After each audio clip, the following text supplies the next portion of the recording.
created.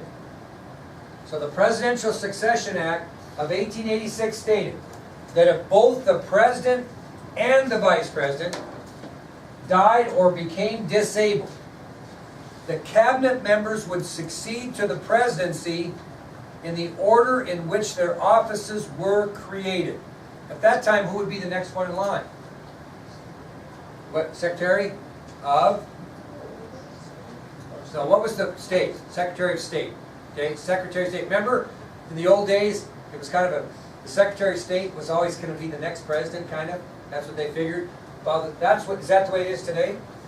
Who goes to the? Who's the president if the vice president goes out of business? Speaker of the House. Very good. So it's changed. Okay, it's changed. Okay. The third piece of legislation that was passed during the presidency of Grover Cleveland was the Interstate Commerce Act. Interstate Commerce Act. Now, Ray didn't have anything to do with interstates. Does he know who the president was that started that? You may know who the president was. Eisenhower. Very good, my dear. Eisenhower. We didn't have interstates until the 1950s. Okay, Eisenhower did all that. But the Interstate Commerce Act that was passed by Grover Cleveland, there were really poor relationships between railroads, small businesses, and farmers. Okay, you got to have a link there because the farmer grows the goods, the small businesses sell the goods, and how does it get from one to the other? Railroads. And there was very poor relations. They weren't working very well together. So Grover Cleveland passed through Congress the Interstate Commerce Act, which set up, it was a law that set up kind of rules that you had to get along.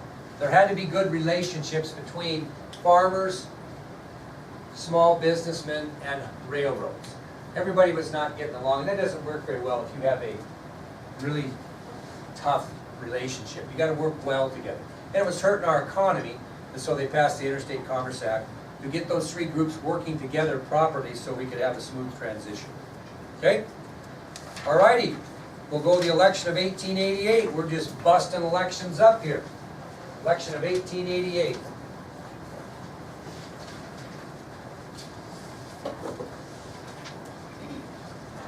Who do you think the Democrats nominated for president in 1888? Caitlin? Cleveland. They nominated him for re-election. Very good. So during the election of 1888, the Democratic Party nominated President Cleveland for re-election. And the Republican nominee was Benjamin Harrison. Does that ring a name, that name, Harrison? Have we had a Harrison before? Can you think of any Harrisons in politics? Didn't last very long in office. Got pneumonia at inauguration. William Henry Harrison. Remember him? He's the guy who gave the speech in the rain, got pneumonia and died soon afterwards. Well, Benjamin Harrison was his grandson. So, on the Republican ticket in 1888 will be Benjamin Harrison, who was the grandson of former President William Henry Harrison.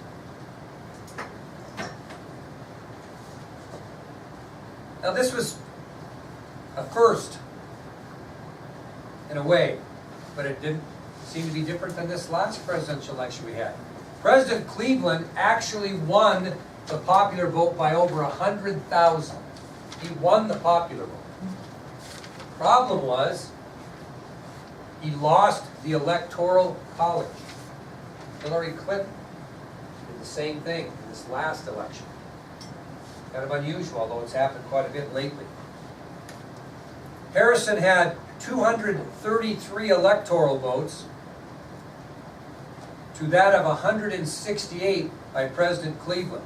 And as a result of his 233 electoral votes to that of 168 by President Cleveland, Benjamin Harrison wins the presidency, despite the fact that he had less popular votes than Cleveland. Now, the great thing for Benjamin Harrison was that the Republicans won what? Both houses of Congress. So you're going to have a Republican president with a Republican Congress. And so this is going to be beneficial to the new president, Benjamin Harrison.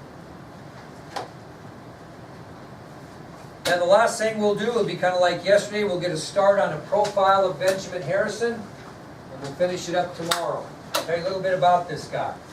Anybody know anything about Benjamin Harrison at all? We're going to tell you.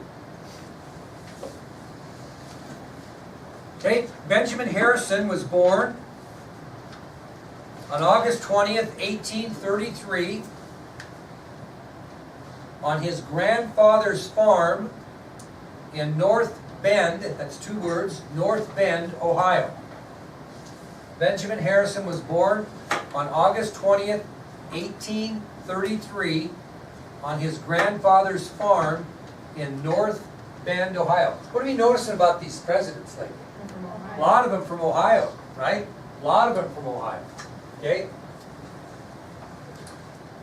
Now, Benjamin Harrison was named after his great-grandfather. Believe it or not, he was one of the original signers of what? The Declaration of Independence. So Benjamin Harrison was named after his great-grandfather, who was an original signer of the Declaration of Independence.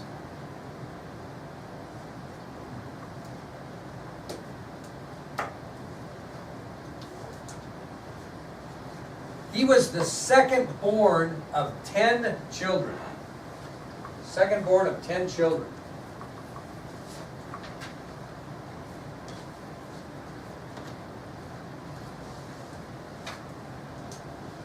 Well, he went to elementary school and such in Ohio, graduated from high school, and he went to college at Farmers College, which was located in Farmers Hill, Ohio. He went there for 3 years. So he attended Farmers College, which was located in Farmers Hill, Ohio, for 3 years.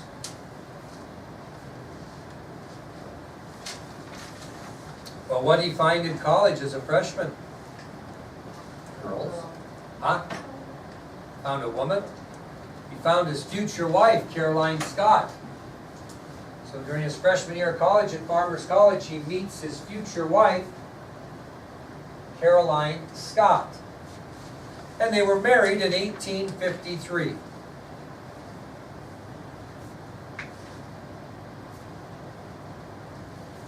They ended up having 2 children, a boy and a girl, for what it matters. Ended up having 2 children, a boy and a girl.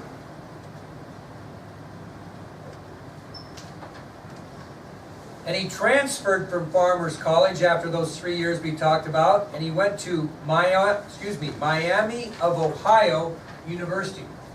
Anybody know any famous football players who went to Miami of Ohio? You guys won a couple Super Bowls as a quarterback for the Steelers. Where? Ben Roethlisberger went to Miami of Ohio. That's who I think of. Anyway, Harrison attends Miami of Ohio. He earns his law degree, passes his bar exam, and becomes a lawyer. So he marries in 1853. He transfers from Farmers College, attends Miami of Ohio University, earning a law degree, passes his bar exam, and becomes a lawyer. He was a very, very deeply religious man. He faithfully taught Sunday school. He became deacon of his local Presbyterian church. Very, very deeply religious man, Benjamin Harrison. Taught Sunday school, became the deacon of his local church, Presbyterian church. And what else did he do because of this time in history? 1860s. Fought in the Civil War. On the Union side, he was only 5'6" tall, and because of that, he earned the nickname Little Ben in the Civil War. He was only 5'6" tall, and earned the nickname Little Ben from his men that he commanded in the Civil War. So he served in the Civil War on the Union side, earning the nickname Little Ben from his men because of his height of 5'6". After the Civil War, he ran unsuccessfully for governor of Indiana. So after the Civil War is over, he tried to become governor of Indiana, lost the election. Because he was a popular person, President Garfield offered him a cabinet position, but he turned it down. Why would he turn down a cabinet position, do you think? Anybody know why he might turn something like that down? Must have had a better deal, don't you think? What might be a better deal than a cabinet position? Or might you have a little more power in politics? What's that? Yeah, very good. He turned it down because he had been elected to the United States Senate in 1881. So after the Civil War, Harrison ran unsuccessfully for governor of Indiana. He was offered a cabinet appointment by President Garfield, but he turned it down because he had just been elected to the United States Senate in 1881.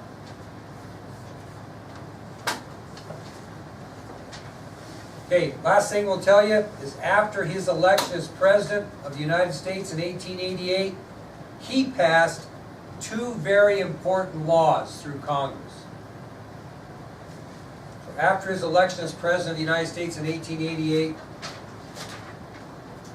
he passed two important laws. One was called the Sherman Antitrust Act,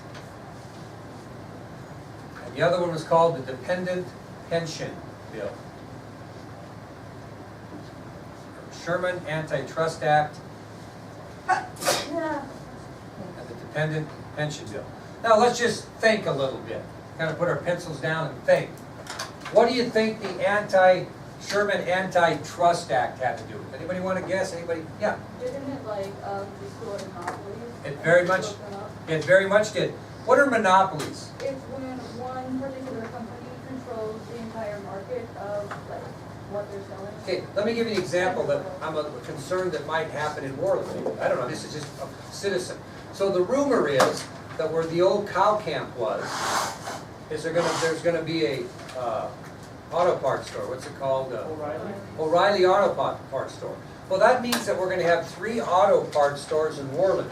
So a monopoly might be, and I'm not saying these people are doing this, so I'm not trying to get anybody in trouble, but if that business came in and lowered their prices to a loss because they could afford a loss for say a year, and which forced the other 2 to close down because everybody was going to that one, that's kind of an example of a monopoly where you're lowering prices to run your competition out of business. Now, for God's sake, I'm not saying they're going to do that, but it's an example. It makes the person wonder when you have 3 auto parts store in this size town.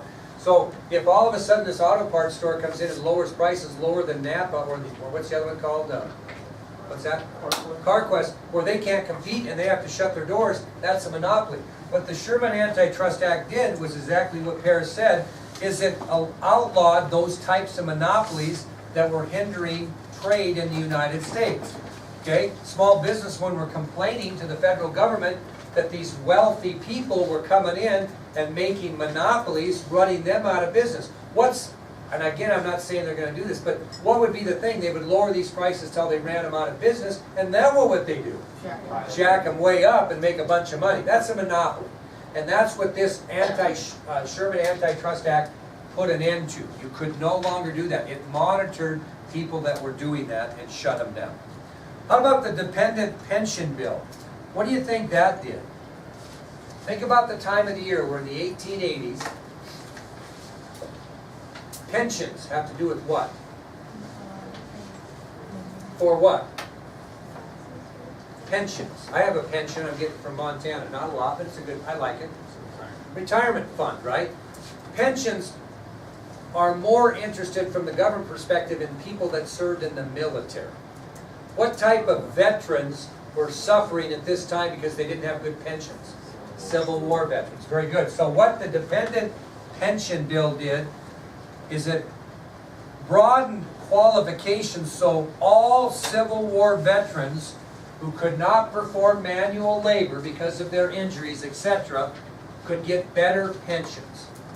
So it was kind of in a way, an unemployment to a point for Civil War veterans that could not perform manual labor, either because of what?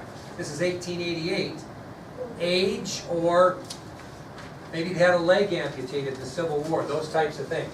Those were 2 good laws. The Sherman Antitrust Act was a very good law for small businesses in the United States, and the Dependent Pension Bill really helped Civil War veterans who could not work and gave them better pensions. Okay, we will finish the profile on President Harrison tomorrow, And we'll talk about some more elections. This is just kind of election central. So you can bet on your test what are you going to have to know the difference of. Elections, candidates, special circumstances, those types of things.